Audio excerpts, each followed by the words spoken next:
Good morning, Flickin' Fanatics, and happy Saturday to those of you wherever you are, or if you're listening to this on replay. It is your host, Jesse Swift. Joining me finally once again is Scott Fox, and we're here to have a multiversal good time talking about the ticket sale madness and will Doctor Strange be too short? What are our thoughts on that? And of course, our weekly recommendations.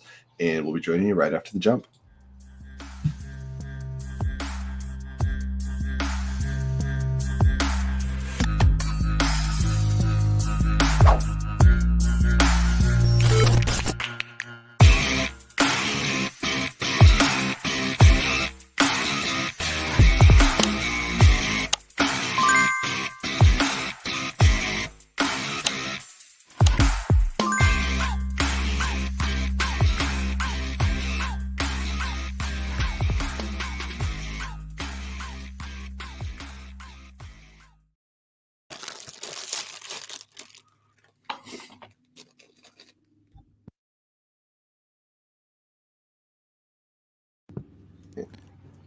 That was very laggy for me. Hopefully it wasn't for anybody else.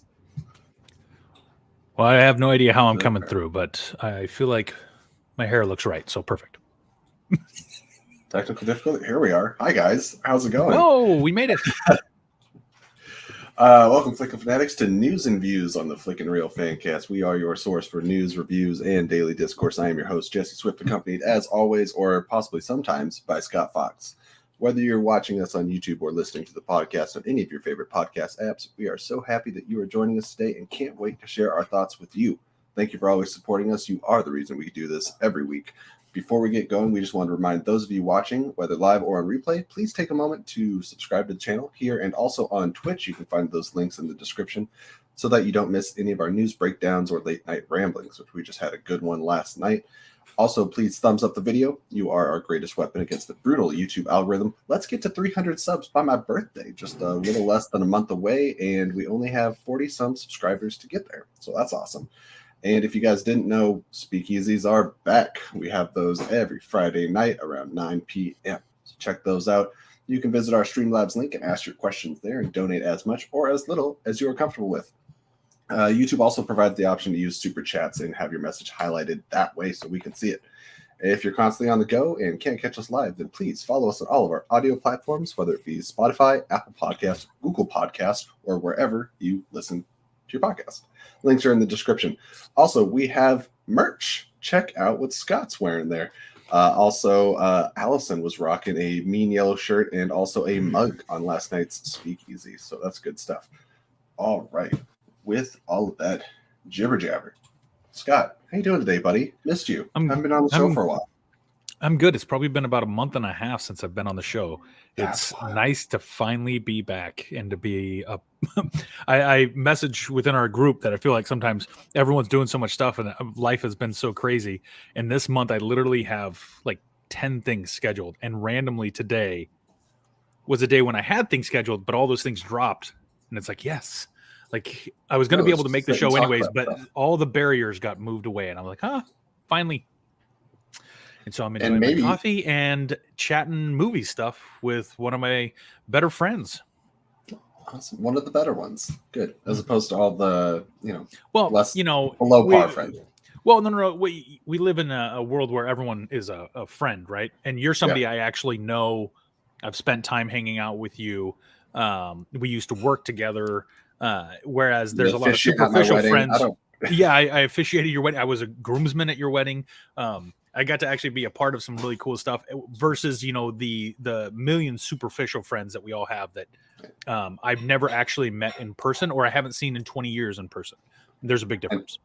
And I will say, speaking of great groups of friends, hopefully everyone watching here considers us their friends. But check out this graphic of 4 really cool friends just hanging out, looking mighty swell. That was the graphic that debuted on the Speakeasy last night.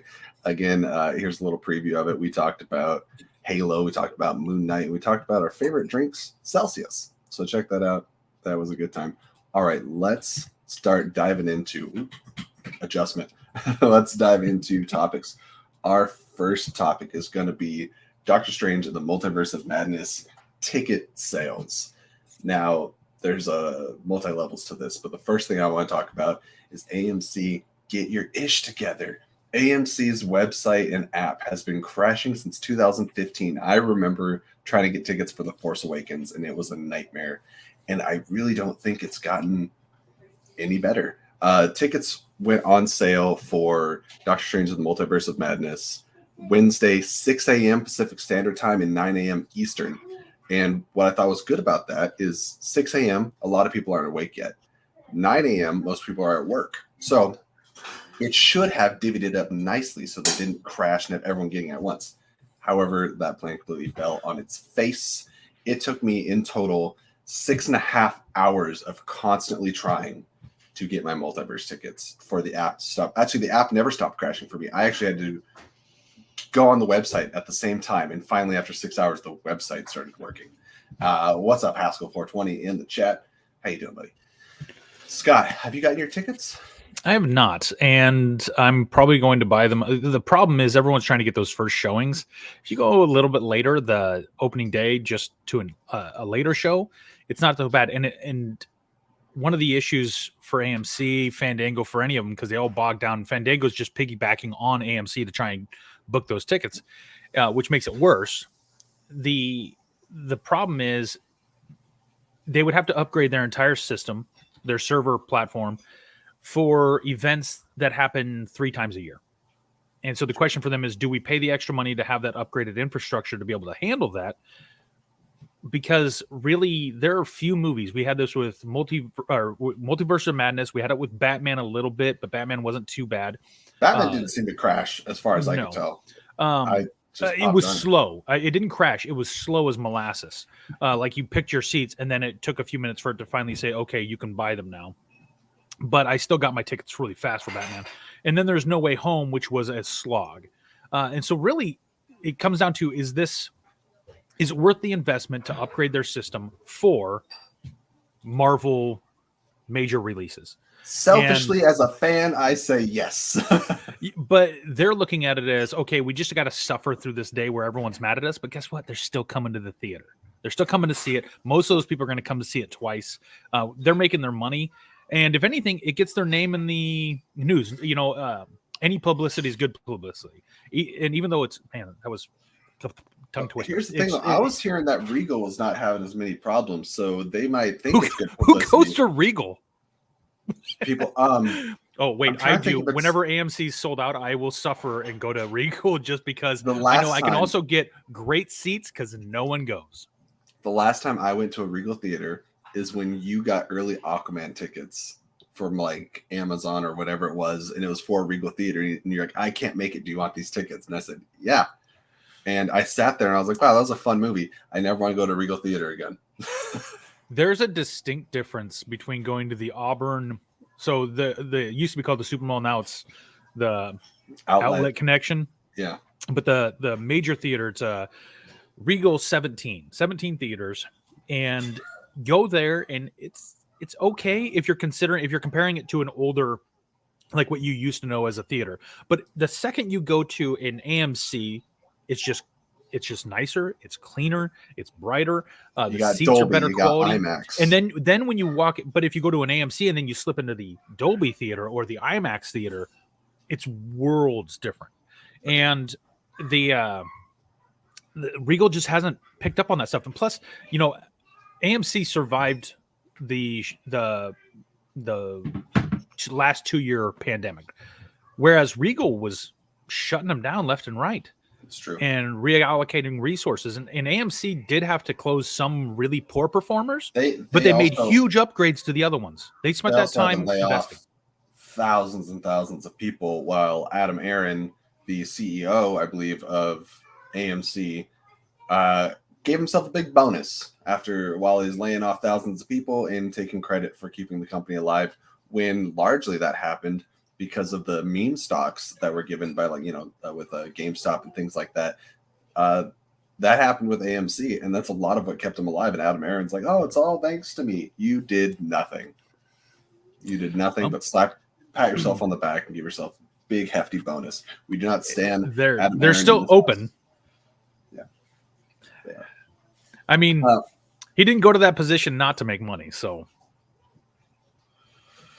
But so, anyways, it was But a nightmare. I hope you can get tickets. Things should be fixed now by this point. There's a little bit of a tinfoil hat conspiracy theory thing going on because above all, the biggest issue was with AMC A List, and that's what I was trying to use, and that was crashing. And some people are speculating maybe AMC intentionally like crashed their A List so that less people were taking advantage of the subscription and paying directly to the theater. Because I'm surprised they didn't like outlaw A-list for opening day or something like that. Well, that's one of the big benefits of A-list, and that's what helped kill Movie Pass, and one of the reasons it's better than some of the other subscription services out there is it's the fact that they don't have a lot of limits or handcuffs on the way that you can use A-list.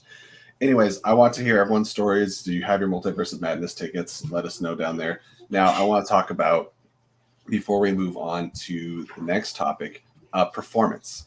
Because obviously, there's articles going everywhere saying that Multiverse of Madness is the biggest film of the year. And I think people are like, wait, it's going to be bigger than Spider-Man? That was December. So all of they're really saying is that this is bigger than Batman, because there hasn't been anything this year that comes anywhere close. And Batman was not a 4-quadrant film. It wasn't a film targeted for families. We have just had recently a couple different incarnations of Batman. There's a lot of people not sold on Robert Pattinson taking up the mantle of being Bruce Wayne. I don't know how anyone can feel like that after seeing the movie. Fair. But going in, I totally get it. Well, it did great. It's well over $700 million now, but we knew that wasn't going to be a box office record-breaking film. But it's doing very well. So yes, obviously, no surprise, Doctor Strange is doing much bigger than that. And I think a lot of people are, because Marvel comparing it to No Way Home, understandably, and they're like, well, No Way Home opened to $260 million. So if it can't come close to that, then it's a letdown. Not at all. The first Doctor Strange movie, I have it pulled up here, made in total. Here it is. Worldwide, at the end of its run, Doctor Strange made $677 million. Right? It'll blow that out in the first 2 weeks. Oh, absolutely. And Batman's already made more than that. Now, the pre-sale tickets for Batman Thursday night ended up being about $8 million. Doctor Strange is already at 15. So it's doubling, it's near doubling the pre-sale tickets for Batman. Doctor Strange Multiverse of Madness will easily be $1 billion plus. We don't need to worry about comparing it to No Way Home. I am curious, though. Most people are saying that the minimum range box office predictions for opening weekend is about $150 million. Keep in mind that No Way Home is $260, which is incredible, especially for pandemic era. My question for you, and also definitely for the folks in the chat, I see Stardew saying 71 million opening. Was that the original Doctor Strange or Batman? I don't know what that's in. I think that's Doctor Strange. What do you think this movie's opening weekend is going to be? Keep in mind they're saying low projections 150 and Spider-Man was 260. I'm going to say 200 million, right in that range. I don't think it'll outperform Spider-Man unless the buzz picks up as it's coming toward. The great thing this movie has going for it is literally the culmination and the pulling together of so many separate things. We're getting a little bit of pull of WandaVision. We're getting a pull from No Way Home. We're getting a pull from What If, where we're getting all these different variations of Doctor Strange. The second post-credit scene of No Way Home was a trailer for this movie. Yeah. And so we have this incredible moment where there's all these separate properties that Marvel has put together that are now coming into this one insane thing. And we're finally going to see Scarlet Witch. She was fully revealed at the very end of WandaVision, but we're going to see her, and people are already buzzing crazy about the Romanoff accent coming back. I like that's now become a cue that she's pissed off. Yeah, when she gets mad, it tips it. Star Drew saying 280 to 250. I think that might be a little high, but again, it all depends on the buzz. If those initial reactions from critics give it a really, for some reason, people still pay attention to Rotten Tomatoes, but that can boost the momentum going in. But we also know from well, I won't get off onto Morbius. Never mind. The Rotten Tomatoes is not the most effective means for gauging how good a movie is. But let's be honest, we're all just waiting to see Bruce Campbell in Multiverse of Madness, right? Absolutely. It's exciting. He is literally a treasure. How people cannot fall in love with him. Every cameo he's ever had, anywhere he's popped into a movie, the movies where he's starred, he is a gem, an absolute gem in everything. He's a scene stealer too. So whatever he is in Multiverse of Madness, I guarantee you he will be hijacking whatever scene it is. But I think 200 million, maybe the 230s, that might be reasonable. I do not think it takes down No Way Home. No Way Home had so much hype going into it. But I think you're right also saying it's going to crack 1 billion globally, probably pretty easily. Yeah, and I think that we really don't need to compare it to No Way Home, just like what everyone's wondering, is No Way Home going to make more than Endgame? I said that doesn't need to be the comparison. No Way Home should be compared to how Far From Home did. And I would say Doctor Strange Multiverse of Madness should be compared to how the original Doctor Strange is going to do, which we both agree, and I think everyone in the chat agrees, it's going to absolutely crush and blow it out of the water. Yeah. You're looking at a movie that costs somewhere between 200 to 250 million to make. So if it hits somewhere around 200 million opening weekend, it's not going to take long for it to go straight into profit. I'm guessing around 200, but maybe slightly under, somewhere like 180, 190. We will see how it does there. I think they're constantly always underestimating the fan base. People definitely showed up for No Way Home, even after places like Variety and stuff were taking polls, and still 50% of the audience said they weren't comfortable going to theaters. I think, you get the right movie, the right property, and people can really show up for it. Once the buzz builds, human beings are lemmings. And when other people start getting in line, we start hopping in line because there's a queue. We should get into this. Oh, everyone's going to see this movie and it seems like it's going to be the greatest thing. We should hop in line and go see this movie. It's literally the habitual behavior of human beings over the last 100 years, especially since Star Wars. People will be walking by and see like there's this long line outside wrapped around this movie theater to see this new thing. I guess I'll hop in because I got to do what everyone else is doing. And that will work on behalf of Doctor Strange. That will pay huge dividends because people will see it. Bring up Star Wars, and I just thought 1977, that movie opened at the Chinese theater, and I got to go to the Chinese theater. I can now talk about being in LA a few weeks ago, and I saw the Batman for a third time in the Chinese theater, so that was cool. Single-handedly, you're trying to push Batman over the top. I am. Let's get into 1 billion. Let's all go see it again. Okay. Well, with that, I think that wraps up our conversation. Our fellow guy, Wingblade, we need to make sure we, Sean, 174, book it. That's what he thinks. 174 is the number. I think that's fair. I think there's almost no way in hell it makes under 150. No. So I think it's going to be, between 150 to 200, which is a big margin.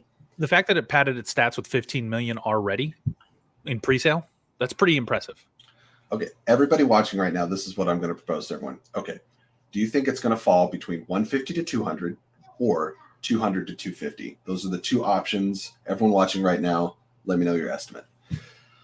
Very excited. Very excited to see the movie. All right, let's now move on to our next topic, which is also very multiversal. And speaking of multiversal, I am seeing everything, everywhere, all the time, or all at once.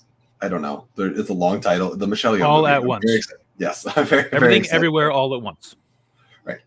With Jamie Lee Curtis as well. It's getting great reviews. I'm going to go see that tonight. If you guys want to see a review for that, go check out the short I just put on the channel after this. But anyways, we're going to move on to the runtime being revealed for Doctor Strange. Now, there was early reports that the movie was going to be clocking in around the No Way Home runtime, which was about 2 hours and 40 minutes, I believe. But now it's coming out that film will actually be much shorter than that, a full half hour shorter, and we're looking at a film that is going to be 2 hours and 6 minutes, which puts it on the shorter half of Marvel films. It's not the shortest, especially in phase one. We had multiple films that were actually clocked in under 1 hour, or not 1 hour, sorry, 2 hours, like Iron Man, and I believe either the first Thor or the first Captain America, I forget when I was going through it. Do we think this is too short for how much they want to put in the movie? This is something that is an event film. Nobody really batted an eye when No Way Home came in at 240 because of how much they had to do. Endgame, 3 hours. Nobody's complaining about how long that movie is. However, I just saw The Batman. Loved it. But I felt like 10 or so minutes probably could have been cut out of that film. It felt a little long. So runtime, it's a fickle thing, and I want to get the thoughts of everyone watching and also the thoughts of you, Scott. How do you feel about this runtime, what it could mean, or does it mean nothing? So I don't think it means anything other than that you better know the other supporting materials going into this movie. Meaning that you better have seen No Way Home, you better have seen What If, you better have seen WandaVision. There's so many things that this is kind of building off of, and I have a feeling it's going to be breakneck speed from the jump. As soon as we're into this movie, it's going to be going. And if you're not well versed in all the other supplemental material, you may find yourself going, what's actually happening here? And I'm sure they'll get to the point like of explaining stuff, but it's going to be really fast. And so we don't have this build up story arc that we're going to necessarily have in some of the other ones is my prediction. It's still going to be good, but somebody coming in completely cold to this movie will probably be really confused. In that it'd be like jumping into Endgame without having seen whatever the one that preceded it, Infinity War. Without seeing Infinity War and jumping into Endgame, you're like, what's happening? And I have a feeling that's what this is going to be, is if you haven't seen the other stuff, you're going to be a little left out. But with that happening, we don't have to waste time, right? There's not a half hour of character build up and character development because we know Wanda, we know Dr. Stephen Strange. It's going to be a wild roller coaster of seeing the different varieties of Doctor Strange and how quickly are we going to slip into Patrick Stewart coming back as Charles Xavier. That's exciting. There's so much good stuff that's going to be in this movie. I think that's going to be the biggest tell on this, is why we don't need the extra time, is that there's so much already out there. I'm going to bring up Haskell's comment here. Said, I had my tickets for the first show on Thursday at Dolby in my cart, 8:55 a.m. And man, the errors, the signing me out, then back in, more errors. Back about half of trying before work, and then for the rest of the day, I was trying at work. It was ridiculous. I'm getting a little bit of a connection issue. Am I coming in okay? Yep. You got back up. You just had a 2-second blip. Right. Well, and as far as the runtime goes, I have now found, I think, my comfort zone for these movies, especially the epic ones, is right around 2.5 hours. I think as we approach more than 2.5 hours, a little long, and sometimes 2 hours just feels like way too short. Like, I think there were some people that thought would have cut something out of Eternals. I love the runtime of Eternals. I thought that was great, and I think that was about 230, 240. I can't say without seeing the movie instinctively, because of everything that they're putting into this movie, I feel like I want more. Because, of course, I want more Wanda. Steven's one of my favorite Marvel characters, both in and out of the movies. They're tying in so much, and I don't want to feel like anything was left on the cutting room floor, or that there's plot holes or lapses in the film. Starger's saying 2-hour film is fine. Haskell saying 2 hours is fine as long as it is done well, and hoping that it is. Right. It could be totally fine. Look at, I believe it was the first Deadpool movie, 83 minutes. I believe it was about 83 minutes, less than an hour and a half. That is short. It's very quick. Venom, I believe the first Venom movie was also about an hour and a half. So we're looking at about your average runtime for a superhero film. I feel like it's not average for Marvel, but for most superhero movies, it's an average runtime. I think it's kind of like you already touched on the time frame and these guys. If it's 2 hours done properly, and we have to go back to who's producing this, Marvel, right? Disney and Marvel. I don't think they are willing or willfully going to be cutting things that they think would ruin the movie or not deliver on the product.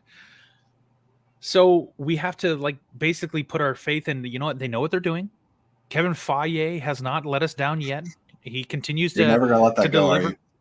I'm not. It's a yogurt brand, and he's they've every time somebody's been really poo-pooing it or saying it's too long, too short, they got exactly what they needed. And this movie will fall right in line with that. It's going to be exactly what we need. And if they can fit everything they need to make a great story in 2 hours, why do you need an extra half hour to show more action sequence? Sure, fine. Tease the brain a little bit. But if you can get it all into 2 hours and make it a nice, tight movie without wasteful stuff, do that. Why drag it out?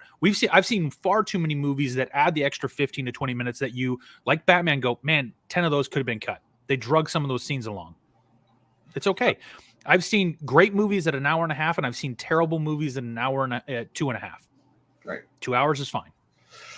And, you look at Lord of the Rings extended editions. Those are like 4 hours of great content. And 2 hours used to be a long runtime for a movie. Right. Like an hour and a half was a standard movie length. And if you got into the 75 minutes to 80 minutes range, you were doing a shorter movie. An hour and a half was about right. And when you got to 2 hours, like, man, that's a 2 hour long movie. That's ridiculous. Now we've gotten accustomed to 230, 240, 3 hours. Zack Snyder's Justice League, 4 hours long. Well, that one feels all of it. That's a good point to bring up, because I don't think it feels like 4 hours, but it is overindulgent, and you could take 20 to 30 minutes out of that movie somewhere. I think totally. You got a solid like 3 hours and 15 or 3.5 hour movie in there. If you cut out all of the flash from that movie, we might get it down to exactly what we need. Especially the weird arm whippies. Let me just run this way because that's the least efficient running. You know what? I used to run track. Running form and technique helps your speed, and this flappy arm junk doesn't do it.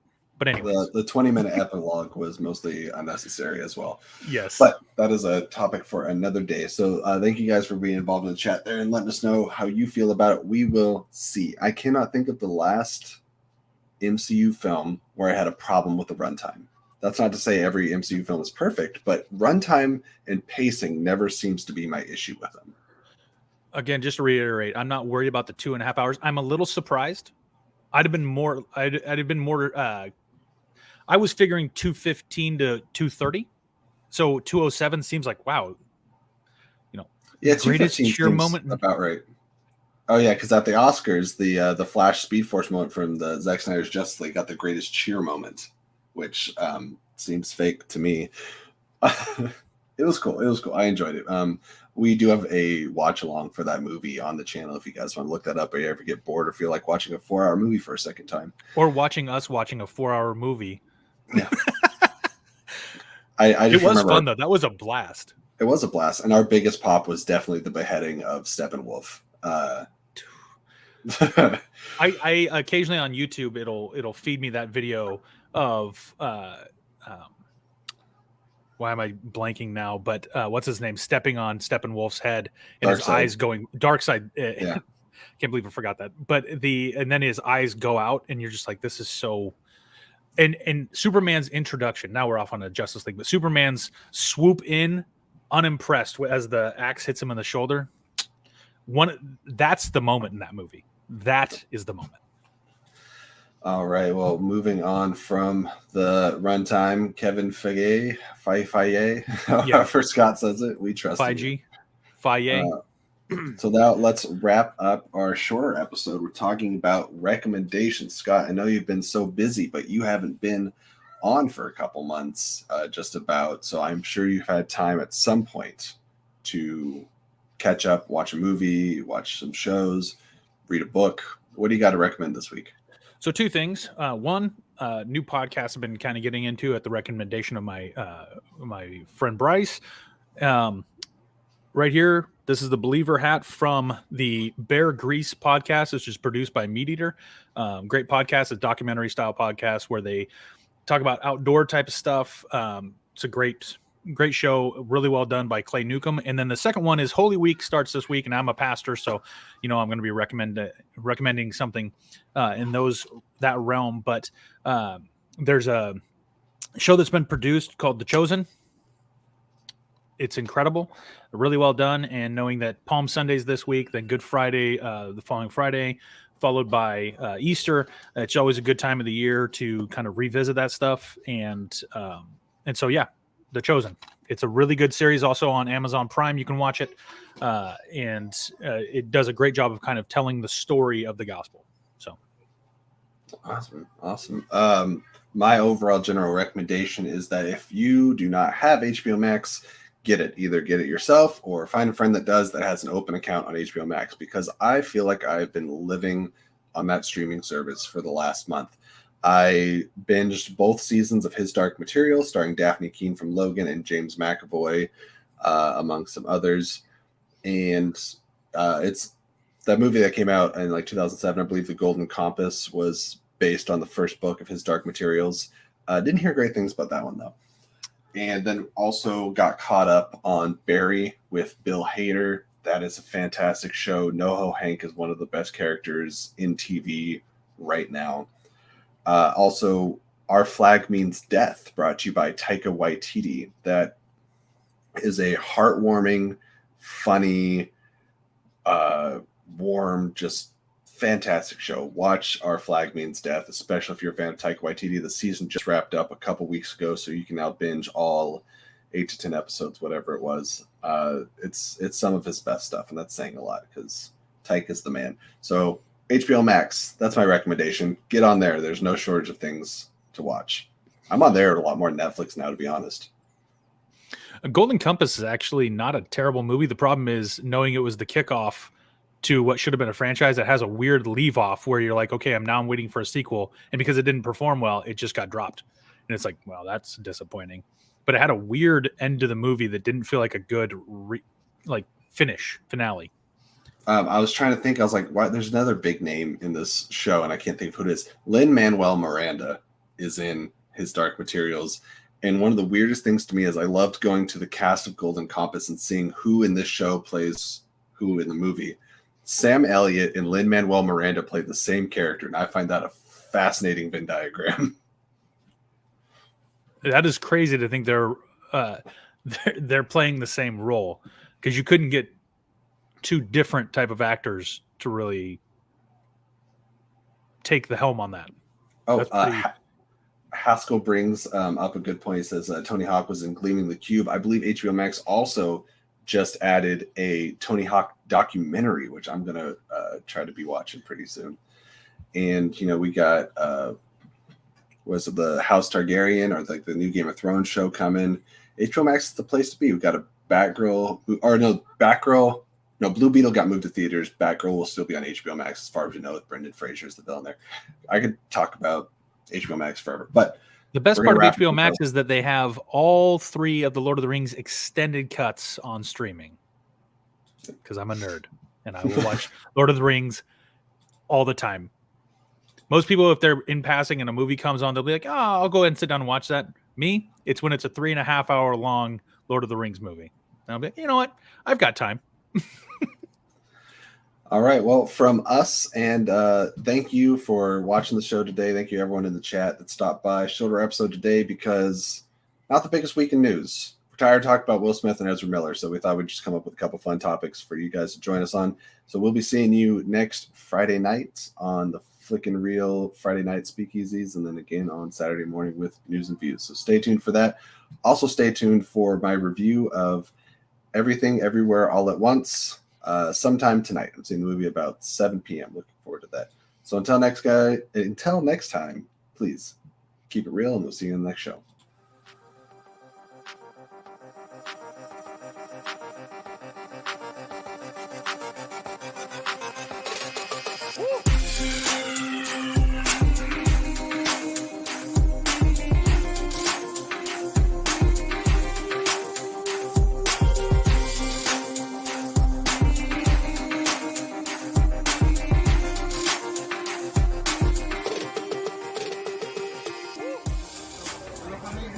This is the sound of dun, dun, dun, dun, dun.